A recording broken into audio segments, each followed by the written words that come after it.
Good afternoon. My name is Peggy Simpson, and I'm going to speak to you today about compassion fatigue. What is compassion fatigue? The American Bar Association describes compassion fatigue as the physical, psychological, and emotional effect of exposure to traumatic stories or events when working in a helping capacity. Barbara Lombardo and Carol Iyer state in their 2011 article, Compassion Fatigue, a Nurse's Primer, that this fatigue can impact nurses in any specialty. I have had experience with compassion fatigue individually and also with a team. In March of 2012, our burn center had an increase in volume of high acuity patients. In an approximate 6-week period of time, we experienced 6 deaths. We had patients with large total body surface area burns greater than 85%, multiple elderly patients, a mid-40s mom with sudden cardiac arrest on the operating room table, and also a donor patient. All of these patients together combined to create the stress on our team that resulted in compassion fatigue. On a daily basis, we began to notice that our team was struggling to simply function and get through the day.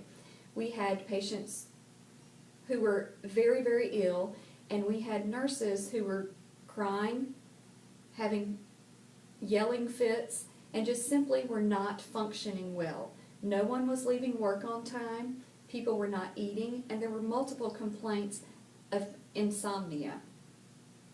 The first intervention to treating compassion fatigue is actually to identify the fact that compassion fatigue exists in all of those interventions, which include nausea, vomiting, headache, pessimism, a loss of control, and emotional outbursts. What we did was we began to sit down and discuss with the nursing staff and the entire team these symptoms and how to intervene to prevent them. We encouraged them to practice self-care and also to learn to balance their work and home life. We also employed a life coach to assist in educating the staff on how to manage their stress and how to recognize it in others. On the revitalization of the team, we noted that our nursing turnover rate began to drop dramatically. In May of 2012, our turnover rate was about 5% and has dropped to 0% at present. The patients and families also became more satisfied with their care, and I'm happy to state that at this time, our patient satisfaction scores are 100% across the board. So in conclusion, I encourage each of you to learn the symptoms of compassion fatigue.